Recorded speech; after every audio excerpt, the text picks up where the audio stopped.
Welcome to the deep dive. Today we're going to try something that, let's be honest, many readers just skip. We are taking a long, hard look at what seems like the driest list of names you could possibly imagine. Yeah, it's that section people treat like the terms and conditions. You know it's important, but you just scroll right past it. But if you want a shortcut to the entire foundation of the Gospel of Matthew, this list, the genealogy in chapter 1, verses 1 through 17, is absolutely essential. It really is. So we are analyzing this specific text, the genealogy of Jesus Christ, the son of David. Yeah. Our mission is to figure out why Matthew structured it this way, and what, frankly, shocking details are hidden in plain sight. It turns a boring list into a powerful legal argument. And Matthew, he doesn't bury the lead. He tells you his whole point in the very first line. It says, the book of the genealogy of Jesus Christ, the son of David, the son of Abraham.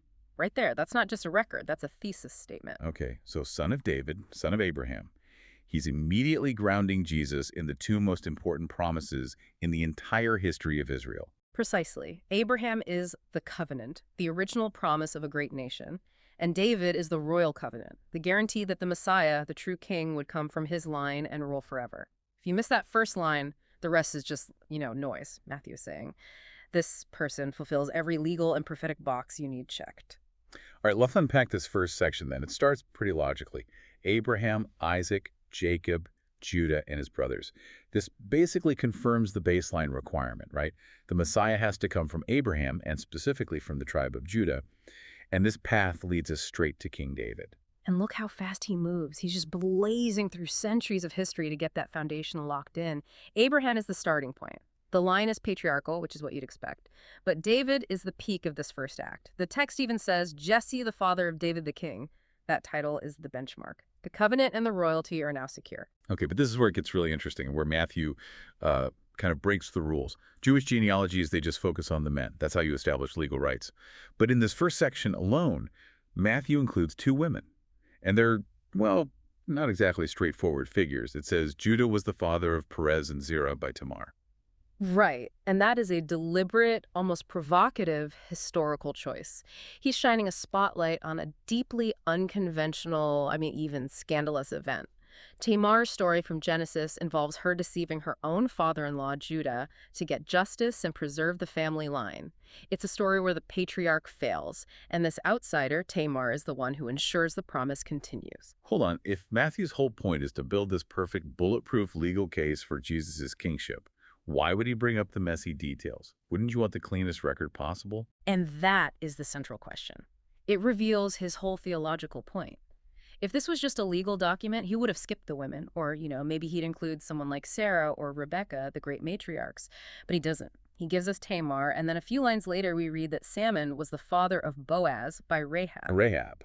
From the book of Joshua, the woman who ran an inn in Jericho. That's the one, exactly. Right. Rahab was a Canaanite, a Gentile, a historical enemy of Israel, and tradition holds that she was a prostitute who helped the spies. Her inclusion here is just radical. She's the ultimate outsider, and she's right there in the Messiah's family tree. Matthew is making an argument that God's plan works through and outside of conventional boundaries. Wow. So that sets a huge precedent right from the start. This lineage isn't some pristine, perfect line. It's full of complexity, moral ambiguity, and it includes outsiders, Gentiles. It's like a signal that Jesus' kingship will be for everyone. Yes. Matthew is challenging the whole assumption of how divine selection works. The king's line isn't chosen because the ancestors were perfect. It's chosen because God remains faithful through their imperfection. And speaking of imperfection and scandal, let's move to the second part, the age of the kings. The list continues from David to his son Solomon, but the text is so careful about how it phrases this. It says, David was the father of Solomon by the wife of Uriah.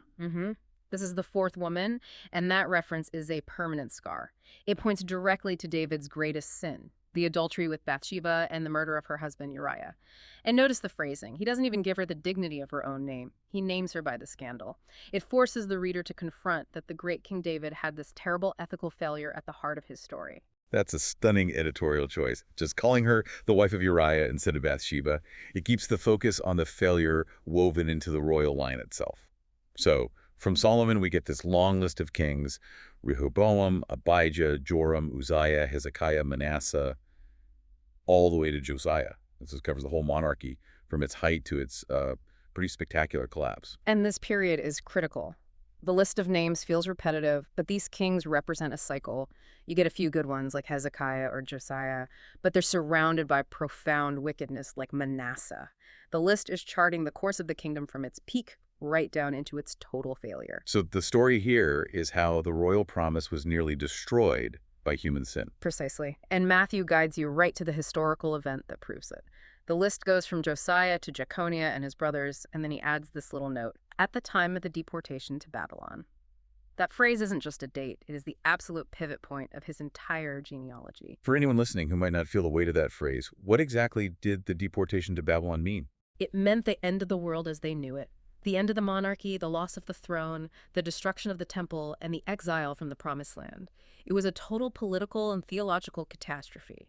It was proof that the kings had failed to uphold their end of the covenant with God. Which brings us to the second major breakpoint in the list. Yes, and this is where you see Matthew's architectural genius. He takes almost 2,000 years of sprawling, messy history and organizes it into 3 perfect, symmetrical acts. From Abraham to David, the promise. From David to the exile, the kingdom and its failure. And now, the final act, the waiting. Okay, so now we're in the post-exilic period. People are back in the land, but there's no king. The list goes from Jeconiah, the exiled king, through names like Shealtiel and Zerubbabel, all the way down to Jacob, the father Joseph. This is the era of anticipation. Right, this whole third section is about waiting. It's the descendants of the deposed royal line, just existing. Right. And then the entire list lands on this incredibly precise, almost legalistic final line. And Jacob, the father of Joseph, the husband of Mary, of whom Jesus was born, who is called Christ. Yeah. You really have to parse that sentence carefully. It meticulously traces Joseph's legal line all the way back, establishing Jesus' legal right to the throne through Joseph. That's one half of it, yes. But the other half is the subtle twist. After all that, he affirms the unique nature of the birth. He says Jesus was born of whom? Singular, meaning Mary, not of Joseph. It's an incredible theological balancing act. He spends 16 verses proving Joseph's royal line, his legal standing, and that at the very last second, he pivots to affirm a birth that goes beyond normal human biology. Exactly. The legal requirement is met through Joseph. The royal claim is transferred to Jesus through legal adoption, but the theological reality of the incarnation is preserved. It's just brilliant. Which brings us to the big aha moment of this whole thing, the numerical structure that Matthew just spells out for us in the last verse. It's almost like an answer key. He pulls back the curtain completely. The text says, so all the generations from Abraham to David were 14 generations, and from David to the deportation to Babylon, 14 generations, and from the deportation to Babylon to the Christ, 14 generations. 3 sets of 14. That cannot be an accident. But why 14? What's so special about that number? Well, this gets us into something called gematria. It was a common Jewish practice of assigning numerical values to letters. The Hebrew consonants for the name David, which are Daled, Vav, Daled add up, 4 plus 6 plus 4. That equals 14. It equals 14. By structuring the whole of Israel's history into 3 sets of 14, Matthew is building a literary monument to David. He is screaming numerologically that Jesus is the ultimate son of David, the one who fulfills that promise in the final perfect era of history. It's a code hidden in a math problem. It helps you track those 3 acts we talked about: covenant, kingdom, and fulfillment. It turns a long list of names into a 3-act play. It's a masterpiece of curation, and that really brings us to the 2 big takeaways from this deep dive. Let's synthesize them. What should we remember? First, the intentional claim. This is a legal document. It's Jesus' credentials, proving his right to the throne of David through a perfectly structured argument. And second, the radical inclusion of the outsider. Those 4 women, Tamar, Rahab, Ruth the Moabite, and the wife of Uriah, they completely changed the tone. The Messiah's line isn't pure. It's full of Gentiles, scandal, and unconventional people. It foreshadows a bigger, more inclusive message of salvation. Absolutely. Understanding that structure and that moral complexity is what keeps this list from being overwhelming. It shows that God's plan unfolds through both human success, like David's kingdom, and human failure, like the exile. The symmetry of the 14 generations makes the arrival of the Christ it feels inevitable, like the mathematically certain end of the story. So we took a list of names and found a perfectly crafted historical argument. The 3 sets of 14, the inclusion of the women, the links to Abraham and David, it's all there. It proves Matthew wanted you to stop and really understand the weight of Jesus' royal title. But it leaves you with this one final provocative thought. The whole list is built to establish the legal lineage through Joseph, the husband of Mary, and yet it explicitly says Jesus was born of Mary. So if Matthew puts all this effort into proving the legal claim through a non-biological father, what does that tell you about the nature of inheritance and divine kingship? What does this focus on legal adoption reveal about how God chooses to relate to humanity?